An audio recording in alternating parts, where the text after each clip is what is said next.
আহানের এমন অভিনয় আর বাচ্চা বাচ্চা কথা শুনে এবার মেঘ খিলখিল করে হেসে দিল। মেঘকে হাসতে দেখে আহানও ঠোঁটের কোণে একটা মুচকি হাসি ঝুলিয়ে ওর দিকে মুগ্ধ দৃষ্টিতে তাকিয়ে রইল। মেঘের কান্নারত অশ্রুসিক্ত চোখ আর ঠোঁটের খিলখিল করা হাসিতে ওকে যেন এখন কোন এক মায়া রাজ্যের মায়া কুমারীদের মতো লাগছে। এই মুহূর্তে এই মায়া কুমারীর দিকে তাকালে যে কেউ ঘায়েল হতে বাধ্য হবে। আহান নিষ্পলক দৃষ্টিতে মেঘের দিকে তাকিয়ে আছে। কতদিন পর আজকে এমন মেঘের হাস্যোজ্জ্বল মুখটা দেখতে পেল। এতদিন মেঘের থেকে দূরে থেকে ও দম আটকে আসছিল। কতবার ইচ্ছে করেছে এক ছুটে মেঘের কাছে চলে আসতে, কিন্তু সব ইচ্ছে যে পূরণ করতে নেই। মাঝে মাঝে কিছু কিছু ইচ্ছে অপূর্ণ রাখতে হয় প্রিয়জনদের সুরক্ষিত রাখার জন্য। এসব ভেবে আহান একটা দীর্ঘ শ্বাস ফেলল। তারপর মেঘের দিকে তাকিয়ে এক মলিন হাসি দিয়ে বলল, মাত্র কয়েকটা দিনে নিজের কি অবস্থা করেছো মেঘ পড়ে। তুমি তো সবসময় চাইতে আমি তোমার থেকে দূরে থাকি, তাহলে যখন আমি সত্যি সত্যি তোমার থেকে দূরে চলে গিয়েছিলাম তখন তো তোমার সব থেকে বেশি খুশি আমার কথা ছিল, কারণ তোমার লাইফ থেকে আহান নামের আপদটা সারা জীবনের মতো চলে গিয়েছিল। তাহলে তুমি এমন পাগলামি কেন করেছো? কেন আমাকে দেখার জন্য এইভাবে কান্নাকাটি করেছো? আহানের কথায় নিমিষে মেঘের হাসিটা মিলিয়ে গিয়ে চেহারাটা আবারও কালো মেঘে আচ্ছন্ন হয়ে গেল। চোখে মুখে অদ্ভুত এক বিষাদের ছায়া ফুটে উঠল। কিছুক্ষণের জন্য মেঘ অতীতের সব কথা ভুলে গিয়েছিল, কিন্তু আহানের প্রশ্নে আবারও এই কয়েকদিনে যা যা ঘটেছিল সব ওর মনে পড়তে লাগলো। মেঘ আহানের দিক থেকে নিজের চোখ সরিয়ে মাথাটা নিচু করে নিল। তারপর ধীর কণ্ঠে বলল, জানি না কেন পাগলামি করেছি আর কেন কেঁদেছি সেটাও জানি না, আর জানলেও আপনাকে বলতে চাই না। আমার নিজের মনের অনুভূতিগুলো আমি সিক্রেট রাখতে চাই, কারোর সাথে শেয়ার করতে চাই না। কিন্তু ওই লোকগুলো কেন বলেছিল আপনি আর বেঁচে নেই, আর আমাকে যে ভিডিওটা দেখিয়েছিল সেখানেই বা সবাই কার লাশ দাফন করেছিল, সবাই কার জন্যই বা এভাবে কাঁদছিল, আর আপনি এতদিন কোথায় ছিলেন?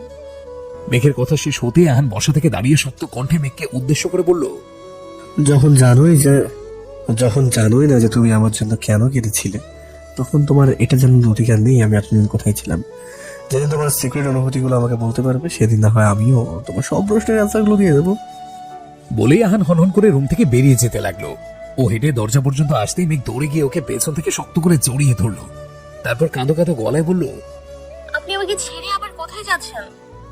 আহান ঝাঁঝালো কণ্ঠে বলল, যেখানেই যায় তাহলে তোমার কি, ছাড়ো আমাকে, যেতে দাও। তুমি তোমার সিক্রেট নিয়ে বসে থাকো, একদম আমার কাছে আসার চেষ্টা করবে না। আর কাছে আসবে বা কিভাবে? আমি এক্ষুনি তোমার থেকে দূরে চলে যাব, আর এতটাই দূরে চলে যাব যে তুমি চাইলেও কোনো দিন আমার কাছে আসতে পারবে না। আহানের কথা শুনে মেঘ আরো শক্ত করে আহানকে জড়িয়ে ধরলো। তারপর বলল, না প্লিজ, আপনি আমাকে ছেড়ে কোথাও যাবেন না, আমি আপনাকে কোথাও যেতে দিব না। আহান তাচ্ছিল্য হেসে বলল, যেতে দেবে না মানে? কে আটকাবে আমাকে? তুমি আটকে দেখাও। বলেই আহান মেঘের হাত দুটো এক ঝটকায় ছাড়িয়ে সামনের দিকে দু কদম এগিয়ে গেল। আহানকে যেতে দেখে মেঘ গিয়ে সোজা আহানের পা ধরে বসে ফ্লোরে বসে হাও মাও করে কেঁদে দিল। হঠাৎ মেঘের এমন কাণ্ডে আহান হকচকিয়ে উঠল। ও ভাবতেও পারেনি মেঘ এমন একটা কাণ্ড করে বসবে। মেঘ আহানের পা শক্ত করে জাপটে ধরে কাঁদতে কাঁদতে বলল, আমাকে ছেড়ে কোথাও যাবেন না প্লিজ, আমি আপনাকে ছাড়া বাঁচতে পারবো না। আমি আপনাকে খুব ভালোবেসে ফেলেছি। এই কয়েকটা দিনে প্রত্যেকটা সেকেন্ড, প্রত্যেকটা মিনিট আমি উপলব্ধি করতে পেরেছি আপনাকে ছাড়া আমি কতটা অসম্পূর্ণ। এই কয়েকটা দিন আমি আপনাকে দেখার জন্য কতটা ছটফট করেছি আপনাকে বলে বোঝাতে পারবো না। যখন শুনেছিলাম আপনি আর বেঁচে নেই তখন আমার পৃথিবী উল্টে গিয়েছিল। তখন কতটা কষ্ট হয়েছে, যদি আপনাকে আমি দেখাতে পারতাম তাহলে হয়তো বুঝতে পারতেন আমি আপনাকে কতটা ভালোবাসি। প্লিজ আমাকে ছেড়ে কোথাও যাবেন না, আর যদি যেতেই হয় তাহলে আমাকে নিজের হাতে খুন করে তারপর যাবেন, কারণ আমার পক্ষে আপনাকে ছাড়া একটা সেকেন্ডও বাঁচা সম্ভব না। মেঘের কথা শুনে আহান হতভম্ব হয়ে গেল। ও কয়েক সেকেন্ডের জন্য স্ট্যাচু হয়ে গেল। আহান কখনো স্বপ্নেও ভাবতে পারেনি মেঘ ওকে এতটা ভালোবেসে ফেলবে। ও মেঘকে হাত ধরে টেনে দাঁড় করিয়ে শক্ত করে মেঘকে জড়িয়ে ধরল। খুশিতে আহানের চোখে পানি চিকচিক করছে। ও এক হাত মেঘের মাথায় রেখে বলল, এই পাগলি, এইরকম কেউ করে? আমি তোমায় ছেড়ে কোথায় যাবো বলো তো? ওইগুলো তো জাস্ট আমি এমনিতেই তোমাকে ভয় দেখানোর জন্য বলেছিলাম। তুমি জানো তোমার মুখ থেকে ভালোবাসি কথাটা শোনার জন্য আমি কতটা অপেক্ষা করেছি। আর ফাইনালি আজকে আমার এতটা অপেক্ষার অবসান ঘটছে। এত অপেক্ষার পর আমি আমার কাঙ্ক্ষিত উত্তরটা পেয়ে গেছি।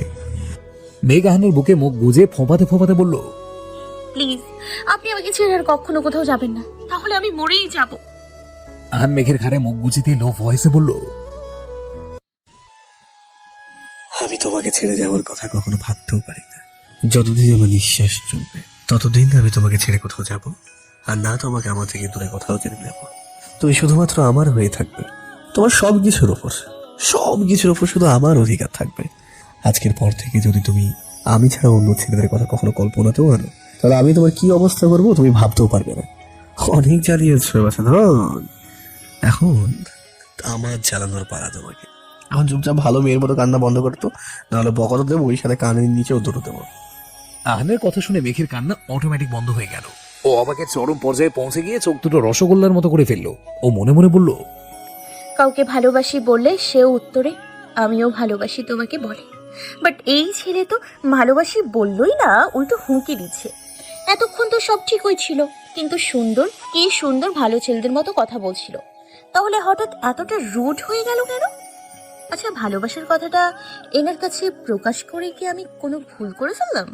এক্ষুনি এই কথা বলছে, না জানি ভবিষ্যতে কি করবে। চৌধুরী বাড়িতে আজকে একদম রমরমা পরিবেশ। সবাই বেশ খোশ মেজাজে আছে। এতদিন পরে সবার মুখে আবার হাসি ফুটে উঠেছে। আবার সবকিছু আগের মতো স্বাভাবিক হয়ে গেছে। কালকে রাতে আহির, মিহির, সারিকা, সাইফা মোটামুটি আহত অবস্থায় বাড়িতে ফিরে আসে।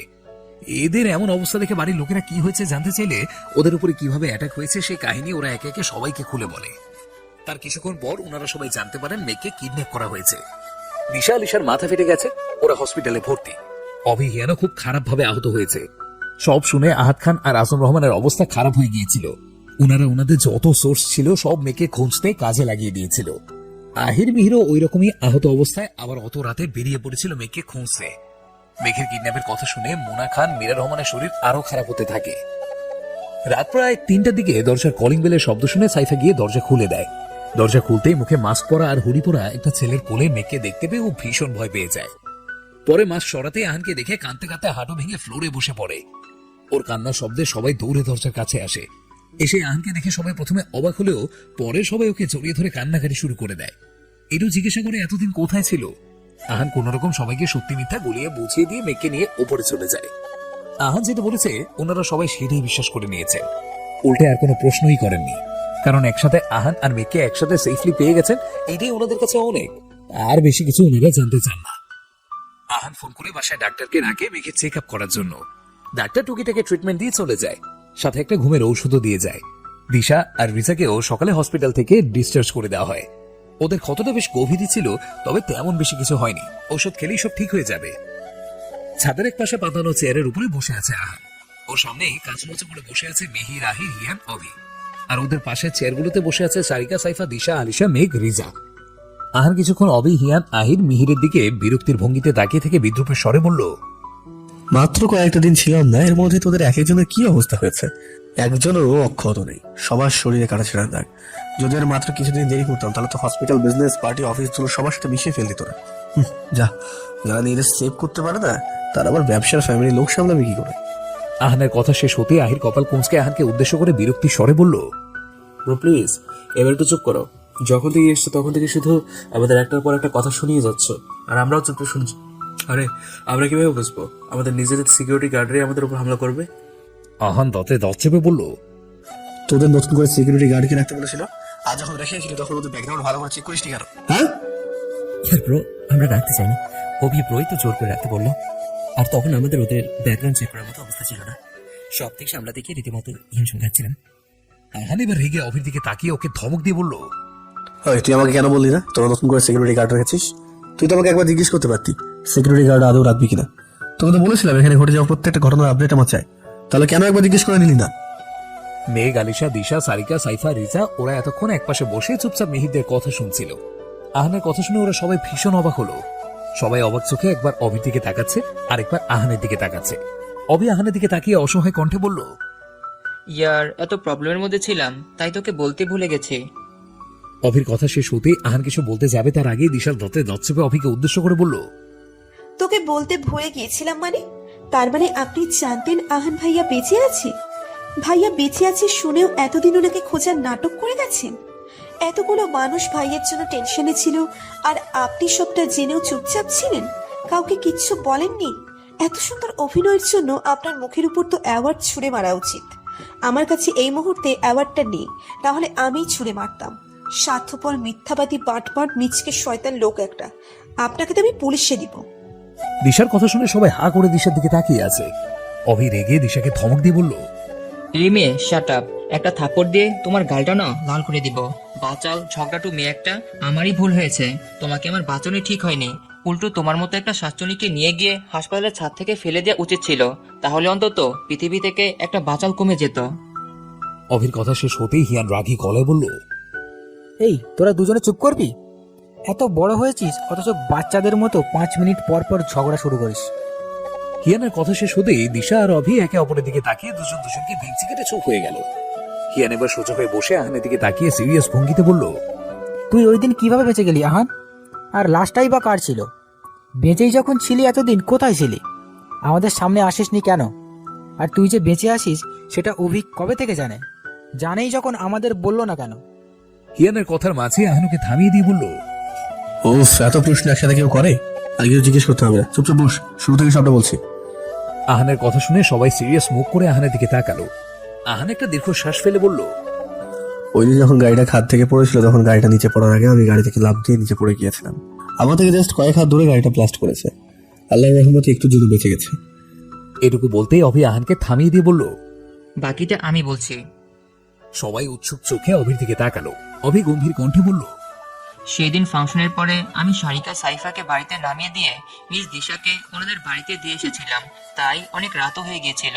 আর দিশাদের বাসা থেকে আমাদের বাসা অনেকটাই দূরে, বাড়িতে যেতে গেলে অনেক রাত হয়ে যেত। এই জন্য আমি আমার ফ্ল্যাটে চলে গিয়েছিলাম। ওখানে গিয়ে ঘুম আসছিল না, তাই ফোনটাকে স্ক্রিনিং করছিলাম। তখনই আহানের ভয়েস মেসেজটা পাই আর আমি সাথে সাথে বেরিয়ে পড়ি। তারপর আহানের ফোনের লোকেশন ট্রেস করে আমি আমার গার্ডদেরকে জানিয়ে দেই। ওরা আসার আগেই আমি সেই খাদের কাছে পৌঁছে যাই। গিয়ে দেখি ব্ল্যাক স্ন্যাক গ্যাংয়ের লোকেরা গাড়ি নিয়ে দাঁড়িয়ে আছে। ওদের পোশাক দেখেই আমি ওদের চিনে ফেলেছিলাম। যেহেতু আমি একা ছিলাম তাই আমি আর ওদের সামনে যাইনি, আড়ালি দাঁড়িয়েছিলাম। ওরা কয়েকজন গাড়ি থেকে নেমে যখন দেখলো আহানের গাড়িটা ব্লাস্ট করেছে, তখন ওরা ভেবেই নিয়েছিল আহান আর মেঘা মারা গেছে। তাই ওরা ওখান থেকে গাড়ি নিয়ে রওনা দিতেই তোরাও ওদের পিছু নিস। তখন তোদের উপরে খুব রাগ হয়েছিল আমার। কোথায় আহান মেয়েকে খুঁজবি, তা না করে ওদের ধরতে চলে গিয়েছিলি। তোরা সবাই চলে যেতেই আমার গাড়িরাও এসে হাজির হয় ওখানে। আমরা সবাই কোমরে দড়ি বেঁধে খাদে নেমে গিয়ে দেখি গাড়িটা পুড়ছে, আর আগুনের আলোতে পুরো জায়গাটা মোটামুটি আলোকিত হয়েছিল। তাই আমাদের আহানকে খুঁজে পেতে তেমন একটা সমস্যা হয়নি। আমরা যখন ওকে পেয়েছিলাম তখনও ওর হুঁশ ছিল। ও বারবার শুধু অস্পষ্ট সুরে মেঘের নামই বলছিল। তাই আমরা ভেবেছিলাম মেঘ হয়তো ওখানে আশেপাশে কোথাও আছে। মেঘকে খুঁজতে খুঁজতে হঠাৎই আমার মাথায় একটা প্ল্যান চলে আসে। আমি আমার কিছু গার্ডদের আহানকে নিয়ে আমাদের ফার্ম হাউসে পাঠিয়ে দেই, আর বাকিদের হসপিটালের মার্গে পাঠিয়েছিলাম একটা লাশ নিয়ে আসতে। ওরা সবাই যাওয়ার পর আমি মেঘকে নিচে না পেয়ে উপরে চলে আসি। তারপর উপরে এসে অনেক খুঁজে ওকে পেয়েছিলাম।